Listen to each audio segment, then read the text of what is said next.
Hi, I'm Laura Rolfe, host of Powered by Franchising and CEO of Mint Franchise Consultants. And I am thrilled to have, for the second year in a row, both of my kids on the Powered by Franchising podcast. It's going to become, hopefully, a family tradition right around the holidays, celebrating the importance of families, tradition, and the love of both of my kids, Kate and John. We were joking before the show about some of the traditions that we have enjoyed over the last, well, their lifetime, and some of them fun, some of them maybe not so appropriate. So we may talk about some of those on the show. But anyway, welcome to the show, Kate and John. Thank you for having us. Thank you. Yeah, thanks for having us. Yeah, so definitely been a game-changing year in 2025 for, I think, all three of us for very different reasons. So let's start with a very simple question. Well, it might not be a simple question, but a simple answer to, can you each think of one word that sums up 2025 for you? Kate, you want to go first? Sure. I would say grit probably is what sums it up for me. Working really hard. I had started the year joining kind of softly as part-time for a franchise consultant, but then also still maintained my W-2 job. So I was working two different roles, and then had set some pretty ambitious goals for 2026 that I wanted to achieve. And I achieved quite a lot of them, but that took a lot of grit and a lot of just like heads down and trying to move forward. So yeah, I think grit does describe you very well, and your focus to make sure that nothing fell through the cracks, and you were very determined, that grit determination to manage both a W-2 job and franchise consulting and a personal life all at the same time. yeah, important to have that personal life. So A little home remodeling. yeah. John, what's one word that sums up your 2025? Yeah, so I work life, I would say it's a bit chaotic, but personal life, exciting. Start with the personal life. So I did get engaged this year. Woo. Everyone knew it was coming. Finally popped the question about a month and a half ago. We're deep into the wedding planning. Told my mom last night that we're kind of deciding our final choice for the venue. So it's exciting to propose so quickly and then find a venue just as quick. And then on the work side, chaos would be the word of choice, just because, in the e-commerce world, back in April with the tariff situation, it really put a whole wrench in our plan for the year. So we had to react quickly. We had to be gritty, not to use your word, Kate, but yeah, it was a fun and chaotic year for work, but very rewarding knowing how far we've come since April. Well, congratulations on your engagement. You picked out a gorgeous bride, as well as a beautiful wedding ring, or engagement ring, I should say. The wedding's not till next year. Yeah. So, Thank you. so I can see the chaos that you also kind of went through, and you also swam through that very beautifully. And we'll talk a little bit about that and how you were recognized by your CEO and boss on a couple of things. Actually, let's talk about that now. Because of the determination and how well you moved through the chaos and the tariff situation and the supply chain demands on you and your job, John. You got to go to LA and do a presentation with the CEO to your top customer, and then got to go spend the evening at SoFi Stadium. What was that experience look like for you and being recognized on that level? It was incredible. Yeah, my role generally is not customer facing, but basically since April, we had to react very quickly to the tariffs. And what that meant for my role was to basically build out a tool to evaluate, the impact of tariffs, how it changes our pricing strategy, our ordering strategy, and things of that nature.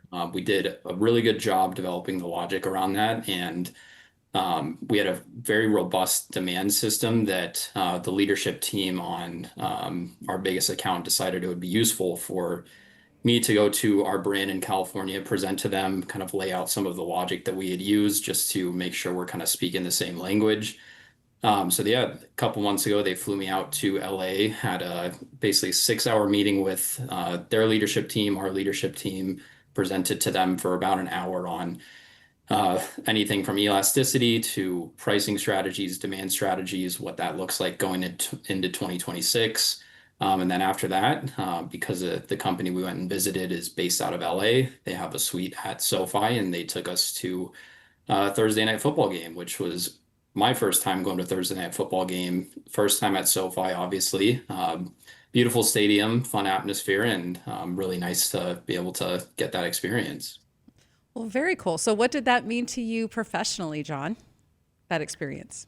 It meant a lot. So, like I said, my role is typically not customer facing, so I'm not usually in the meetings with leadership, whether it's internally or externally. So it was really interesting to see that dynamic where we have executives from two different companies kind of holding their cards tight. Seeing that sort of dynamic was super interesting, and definitely something that I took with me leaving LA. Also, great experience just to prevent to brands, and it felt rewarding to know that they valued me enough to go and present to them. Well, very proud mom moment there. And for any of our listeners, you probably have felt a lot of changes happening in your business. And if you're working for somebody, changes due to the tariffs or to the political climate or people going back to the office. So changes were afoot, I think, all over the e-commerce sector as well as businesses nationwide and worldwide. So you may have felt a little bit of that impact. And so very proud of my son, John, who weathered that storm and was recognized for his efforts. So Kate, you had a very different experience professionally this year. You were working for a company, an international event support company, and they also went through some changes and differences. And so you worked part-time for me as a franchise consultant while maintaining a full-time job. How was that balance, and how did you maintain that grit through that time of the year? It was definitely a unique challenge. My company had been acquired September of 2024. So going into 2025, I knew there were going to be a lot of unknowns, and I wasn't sure professionally what that had looked like. I had started out the year by onboarding the largest class that I had ever had for employees to manage and support. And that was really starting the year off strong and needing to have that grit. I had managed internationally before, but to introduce a new market in India was very different. And I think looking at a lot of the changes that have happened this year in particular with international employees and having people come into the US, like now it's a lot harder for you to work. It didn't really impact managing people that were still in their local area. So working with India for the first time was really challenging and kind of unique. So trying to understand that, create this like new role with this new company that I went from being a part of like 200 people to 5,000 people. Like that was really challenging. And then I start to introduce a whole new role with you as a franchise consultant and manage everything. So that's where I think grit kind of came to mind, because that was a lot of unknown, but I had to still kind of dig my teeth in and make sure that things kept moving forward. I mean, the impact of my day-to-day professionally impacted a lot of other people. And so I wanted to kind of balance that and find the right way to do it. Definitely didn't do it flawlessly. Lots of learning experiences, but by about April, I feel like I kind of got a good bearing overall of like what that balance could potentially look like. But it did become too much for me. I think it's hard to work so much in one area. I mean, I'd been with this company for 7 years, and we are talking like 20-hour days sometimes. And then I introduced another job, and I just got to the point where I thought it'd be really great to just work with you and focus my energy kind of in that space with franchise consulting. And I love talking about business ownership, and having just gone through an acquisition for a software company, I had a little bit of additional insight that made for those conversations with candidates for franchise consulting starting in about May really intriguing. So it got my attention, and I knew that that's where I wanted to dedicate more of my time. But I left my W-2 job in October, very early October. So I'm now 3 months just fully dedicated to franchise consulting. Yeah, so you've been to a couple of conferences, gotten to know some of the franchisors and the franchises we represent. What's been the most rewarding part of being a franchise consultant? The people. I Love the people. It is so crazy to be talking to like CEOs and founders of franchises and then also bridge that gap to potential candidates and franchisees. One of the coolest experiences, we actually had a power meetup here in Phoenix a couple of weeks ago. And originally I wasn't supposed to go, but because I'm local and somebody else dropped out, I was there.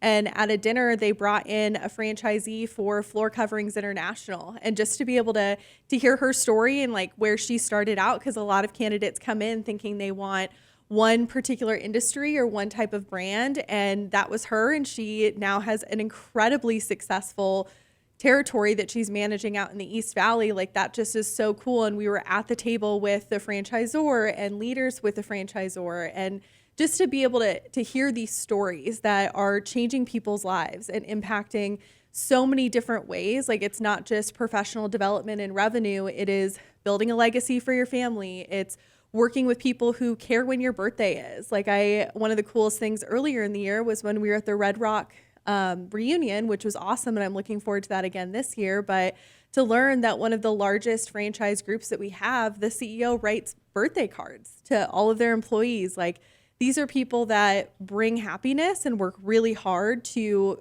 foster an environment that is really what breeds success. Like you want to work hard because of everybody else that you're surrounded by. Well, and we have heard on the podcast many times from just about everybody we've had on the show that once you get into to franchising, you never leave.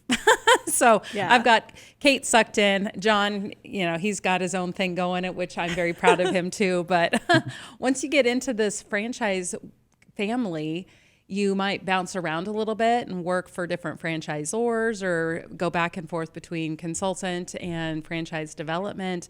But it becomes such a wonderful community of love and support and helping people become small business owners, and the impact that that has on their family is so much fun to watch. Yeah, it definitely keeps you engaged. And like I said, wanting to work harder too. And there's so many different paths. I think that's been one of the most eye-opening things in a lot of the conversations I've had in the events that I've gone to this year is that people are committed to this industry. Like I haven't really met people that have been in it less than 10 years, most of them up to 30 years. And they love it. And there's a reason for that. And there's so many different paths, whether that is starting out as a franchisee, starting out as a franchise consultant, starting out as a franchise developer. I mean, there's so many different roles that are so important for the success of a company, and to be able to meet people that have been so invested in it to want to explore other paths to like stay in the same industry has just been really cool. Yeah, well, and we meet a lot of clients too that have owned franchises in the past, and maybe they've exited and sold their first business and now they're looking for a second opportunity or a third. You work with a lot of people who are interested in resales and may not initially want a franchise, but once they see that the systems and support are there, then they're open to exploring new white space and building a new business of their own as well. So congratulations on the couple of candidates that you've worked with this year and gotten them through and helping them be successful as business owners. Thank you. It definitely was hard, especially talking to a lot of people who do want resales. Like that's the majority of candidates that I talk to. And there is definitely a certain attraction to that. You look at things like cash flow, and that is naturally going to have a different appeal to it. So to be able to kind of work with somebody, understand what their values are, and help show them that there are better ways to achieve that than an acquisition. It took time for me to figure out kind of what those conversations looked like, but I've met so many amazing people. Some I've been able to place with franchises, and some we're still just talking. I mean, just to have conversations about what's going on in the world. I mean, John, you talked a lot about the tariff situation in April. There's a lot of things politically that have impacted business ownership in 2025. And to be able to have these conversations with candidates who have seen so many different things. I mean, I've talked to people who used to be execs at Coca-Cola all the way down to they're an individual contributor for a software company. I mean, there's so many different types of people, which means different types of conversations. And I could talk to them all day long. So yeah, well, and now AI is impacting business too. Yeah. Does AI have a role in your business, John? Yeah, absolutely. So we have a enterprise chat GPT license that they gave to every employee. On the technical side, A lot of people use it daily. The nice thing about the enterprise license is you can feed it everyone's data. You can choose to opt in, and basically it stores and creates a dictionary or a database of all of the questions that are asked internally, and it can learn off of the questions and answers that are asked within your company. I at first was a little hesitant to go all into AI just because I found myself finding a lot of errors. But in the past year, 18 months, I've noticed it become significantly more efficient and more accurate. So I personally use it every day. And the storing of those questions too, I think is going to be where you start to see that bigger difference. I mean, that's what Yeah, is so cool about those enterprise licenses is it's constantly scraping for this other information. So maybe the first time you ask a question in January, you ask the same question now, it's learned a lot more. I mean, that's where AI is exactly. ever evolving. So this time And next year, I'm sure it'll be even better. yeah, and to that point, we are building agents off of like thematic themes essentially. So if you have 20 people asking similar questions in a certain area, we can quickly build an agent to basically handle it like an FAQ. It's like it immediately knows how to answer the question, provide a solution. So it's very, very helpful insight.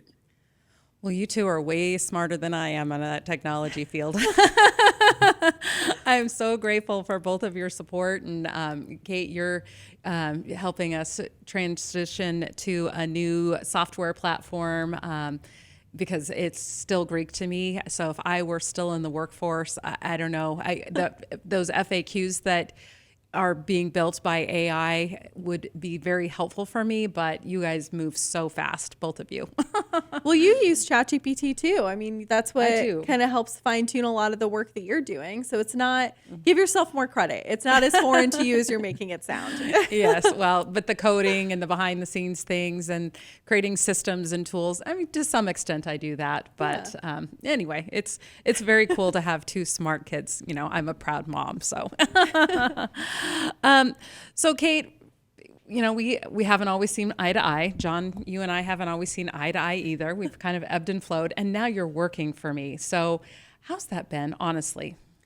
It's actually been really great. And I think it's been helpful for our relationship even too. I mean, you are somebody who from when I was a kid, I knew was really hardworking. You threw yourself into work and kind of had this persona of being hardworking and driven, and you would always prioritize work. And so now to be in a place where I not only get to see the work that you do every day, but I get to see the way other people see your work and the impact you've made on them. One of the coolest things I think that really was an eye opener for me that made me want to continue to invest in our relationship professionally came from going to the Red Rock reunion, being able to hear the way other people talked about you, the way that you're asked to be a speaker at these events, the way that you're asked to be a mentor for new franchise consultants. I mean, I'm spoiled because obviously you're always going to be my mentor, but to hear the impact that you've had on other people, I mean, it just drove me to want to kind of pick your brain more and dive more into it. And so I think through that, we naturally,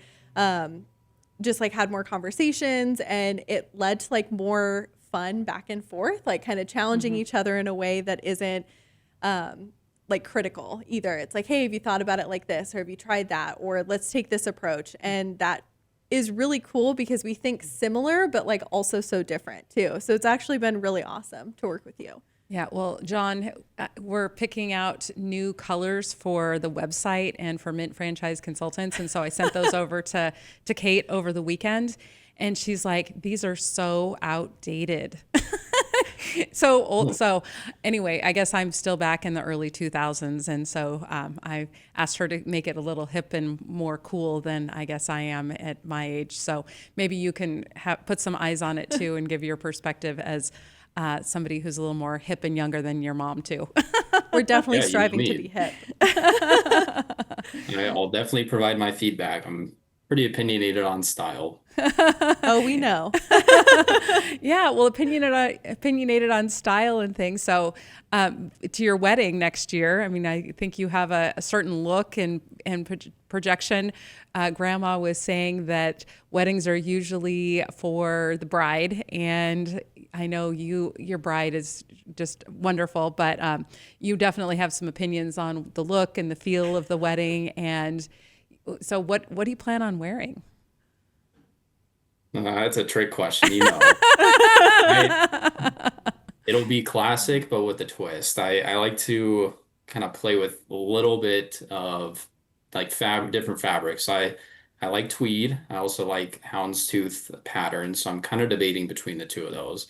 Definitely have time, but I'm thinking black in one of those two styles, and we'll kind of build off of that. Just want to be a little unique. Yes, well, you're definitely unique and driven, and it'll be beautiful, whatever you decide. So, if any of our bespoke stylists are listening to this, John is always open for a fashion consultation, and he has his own mind. Actually, when you were, it wasn't too long ago, you actually had gotten a sewing machine, a serge machine, I think, from grandma to start sewing some of your own clothes. I think you got too busy and weren't able to do that, but you had such a sense of style that you wanted to create your own clothing line, at least for yourself.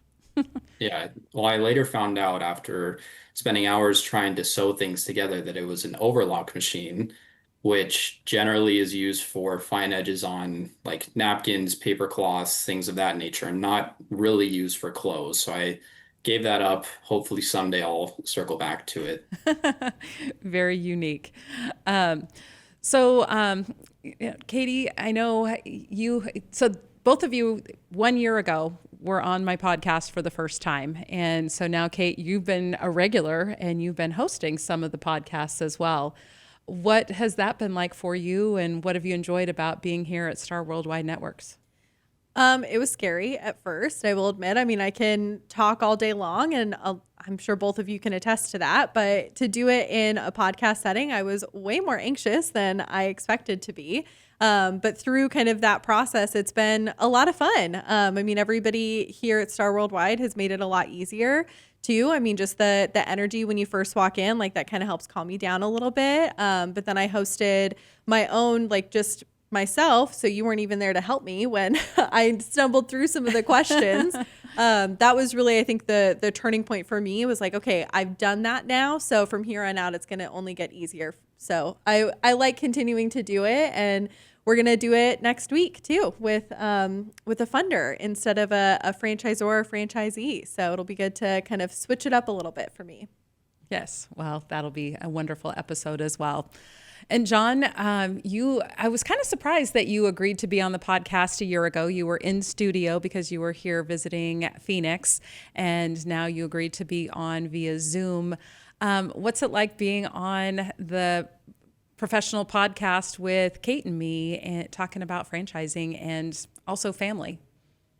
It's interesting. I clearly am not a big podcast person, but given that it is my second podcast, it is helpful to hear, Kate, that it does get easier over time. Definitely was nervous going into it last year and a little nervous today because I was a few minutes late, but you guys are gracious hosts and I appreciate you having me on. And yeah, it's super fun to kind of connect with you guys in this way. We usually don't have long form discussions like this. So yeah, I enjoy it.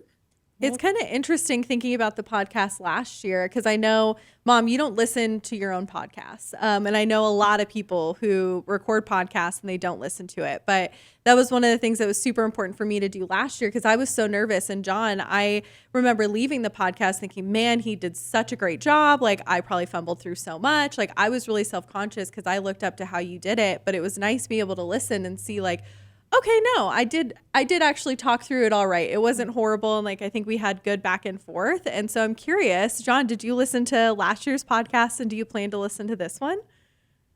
Look at that I think smirk. that's a no and a no. Okay. Will you It be helps. sharing it? Yeah. No, I typically don't like to re-listen or watch myself. We record things at work sometimes, and occasionally I'll have to go back just to capture some notes, and it's not one of my favorite things to do.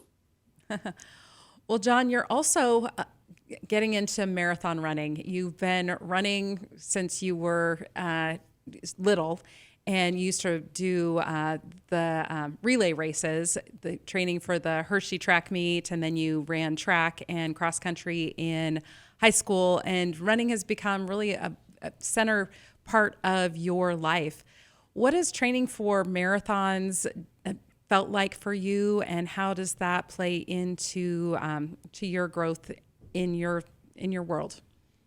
Yeah, so I have always loved running, but when you're preparing for a marathon, you start to set some pretty intense goals, which I found out after, casually dipping my toes into half marathons here and there. And what I really found along the way was a lot of discipline. It's not easy, especially living in the Midwest when it's middle of winter, to wake up and stick to your training plan, go on a run at 5 in the morning when it's -degrees out, snowy, icy. And then in the summer when it's 95 degrees and 90% humidity, it's not always super enticing to go out and do that. But when you have this long-term goal in mind, you kind of just deal with the circumstances, get out and go do it. And it's really that discipline and mental energy has really helped me in the corporate world, just because it sometimes can be as taxing, or there's things that you don't want to do or things that seem challenging, and it really prepares your mind for those types of situations. So I continue to have lofty marathon goals heading into 2026, and hope I can kind of continue with that discipline and hit some of those goals next year. Well, I definitely admire your discipline. When we were in Colorado in March, there was the wind was blowing the snow sideways. I don't think you brought a coat, and you still went out and ran 13 or 14 miles. And Alyssa and I went to the spa. So we weren't as disciplined, but I admired that. And then when I was in Omaha over Thanksgiving, you got to the gym when it was too cold and snowy to run outside. So that grit and determination that you both have is very admirable. Something that a lot of our business owners or people who are looking at business ownership, I think that's an important thing for them to take a look at too. So if anybody who's listening is interested in business ownership, you are going to have great days, up days, celebrations like weddings or business opportunities, working with your mom, maybe. But you're also going to have those days where it's going to be cold and blizzardy, and you don't want to get up and do the thing, whatever the thing is. But if you want to be successful at running a marathon, owning a business, transitioning into a new career, I think you do have to do the hard stuff too. And that hard stuff, you get in the more reps, and it will ease the path forward to bigger, brighter things in the future. I love that you call it discipline too, John. Like that's really what it comes down to. It's not consistency that I hear a lot when it comes to running a marathon, or oh, you just gotta do it. It's like, no, you have to have that discipline, which is a trait that I don't think a lot of people have, especially now. I mean, everything is so quick to get. I mean, we talk about ChatGPT and you can ask anything and have that available to you, but you have to think long term, and that doesn't come overnight. I mean, you can't run a full marathon without having run a half marathon. And you've done so much of that this year, and it's definitely admirable. And I had actually on my bingo card for what I wanted to do for 2025 was to run. That did not happen. So keep up your good work, and I will run vicariously through you. There's always next year. That's true. Well, you had Pilates on your bingo card. Tell our listeners about your Pilates goal and where you're at with that. Yeah, so I started Pilates. That was on my card, was just to start Pilates again. I didn't have a date on it. I didn't have a count of classes, anything like that. Pilates is something that really helps me because I have osteoarthritis. So it's something that is really great for joint pain without having to do like a full squat with body weight and weights and stuff like that. So I started doing it again at the end of June, beginning of July. Had a bit of a rocky start just with life getting in the way. But really in Q4, I buckled down and decided that I wanted to finish the year with 100 classes. And I'm currently 7 away from hitting that goal. So I've got to really buckle up between now and this time next week, because it is going to be the end of 2025 so soon. Well, congratulations on getting so close to that goal. You've had a couple of other goals on your bingo card too, reading, which is another thing that you've finished. You've been able to cross that off of your bucket list as well. Yeah, I wanted to read 25 books. I mean, naturally, the theme was 25 of everything. So 25 books. And I actually finished that this week. And I finished for Anytime Fitness, which is one of the franchises that we help support. The original founders had written a book, and so I was able to actually close it out with that book. But I did sneak in a couple of cowboy romance novels in the 25 too, so don't think I'm just reading franchise novels. Franchise novels. Oh, franchise books. A love story in that franchise. Yeah. Hallmark's coming at you. That's funny. So, John, looking back at some of our holiday traditions over the year, are there any that stand out for you? Fudge is the one I always go back to. I also I know Kate and I used to exchange our gifts on Christmas Eve. That was always a fun tradition. And I remember one year came back from college and we did our normal gift exchange Christmas Eve after dinner. And Kate had gotten me a shirt, so I decided to take the one I had off, put the new one on, and I forgot that I had just gotten a tattoo. Yeah, I surprised my family with the new tattoo, but I still have that shirt to this day, and it's always stuck in my brain. And you have that tattoo still too. I do, yeah. Not your first one, but yes. Well, fun traditions, yes. So your dad's making the fudge this year. And I know your future mother-in-law made some fudge as well. So a little bit of fudge, new traditions with your new family moving forward. Very exciting. And Kate, how about you? What are some family traditions that you recall from growing up? Well, I know we would alternate the year who got to put the star on top of the tree. That was something that I think every year, because we knew we lined it up with like even numbers were my year, odd numbers were John's year. But every year we would still fight about it. Where it's like, are you sure it's your year? As if there wasn't a longstanding goal established with that. So that always comes to mind, fudge naturally. And then clam chowder on Christmas Eve. I mean, I think Christmas Day is definitely a big thing, and you think about Christmas dinner and ham, especially when you think about Ham and the Grinch. But clam chowder was something that we always did on Christmas Eve too, and it was, is there going to be a bread bowl, or are we just going to have the soup with bread on the side so it's a little bit less carbs? Like that was always the discussion. And so I'm really excited to be able to do that again tomorrow, and we will have bread bowls this year. So. Well, very good. Yes. Well, and I think your dad's sending some clam chowder and some fudge home for me to have. So yes, that's been confirmed. It will be received. Very excited for that. So have either of you ever thought about having a business of your own? John, we'll start with you. At this point in my life, not yet. I do love what I do for work and imagine I'll be doing it for quite some time. Have dabbled in the finance world, and I think that's probably my next step once I am able to get to a certain level. But then after that, if I have enough disposable income and find a business and basically a business that I like, then I could see myself getting into small business. But at this point, not ready for that in my life. Yeah, well, you like those big businesses that change the world. So I remember when you were going to grad school, you wanted that corner office in Manhattan and running lots of things. And things have changed a lot since then. Ricocheted kind of back and forth across the country, different philosophies depending upon where you live, and settling in the Midwest. I think that's kind of suits you for now. It does.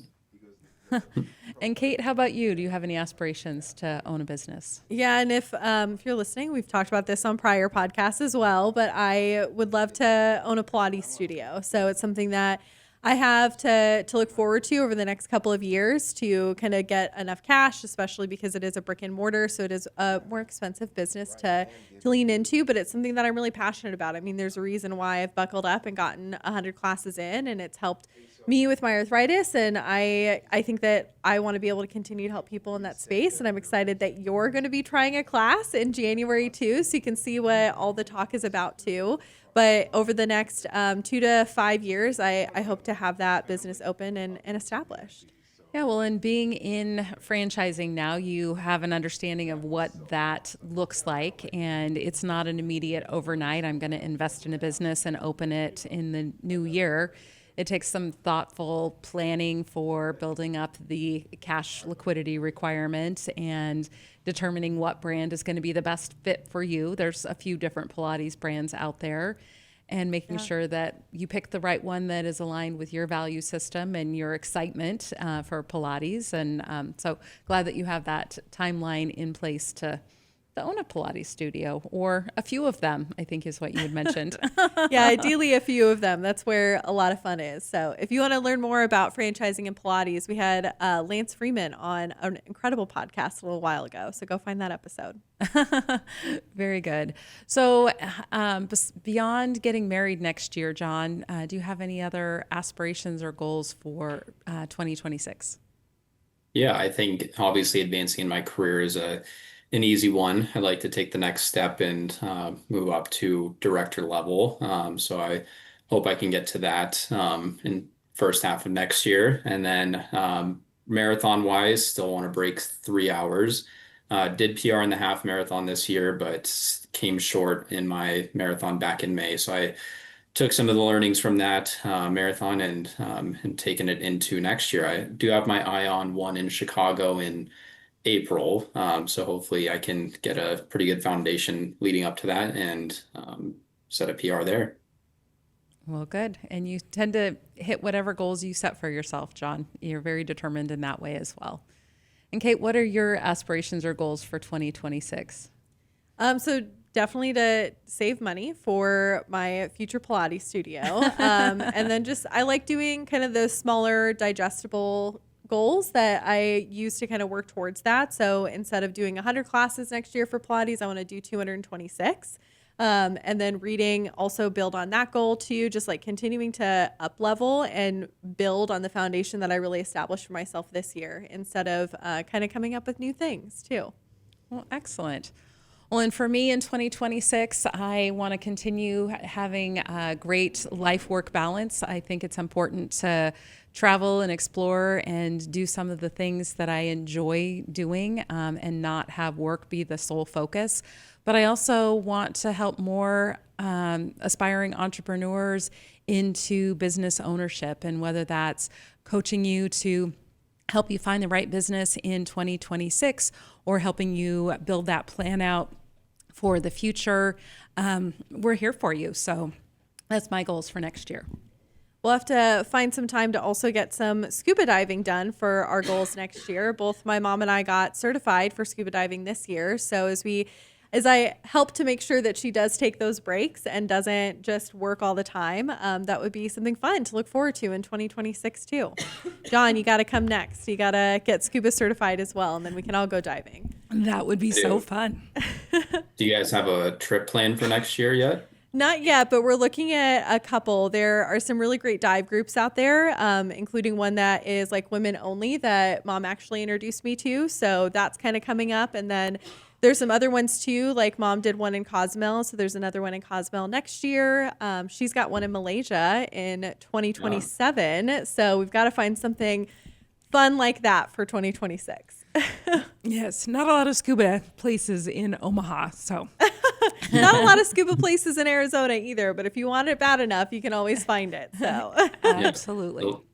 The lakes are freezing over here, so probably can't get any scuba experience unless I go to a pool for the next 3 or 4 months. Yeah. Ice fishing instead. Yeah. You Probably do like the don't cold. Well, it's so much fun having both of you on the podcast today, and I'm so grateful for both of you in my life and the relationship that I have with both of you. Such a proud mom. I look forward to what happens ahead. And again, thanks for joining us on Powered by Franchising with John and Kate. Thanks so much for having us. Yeah.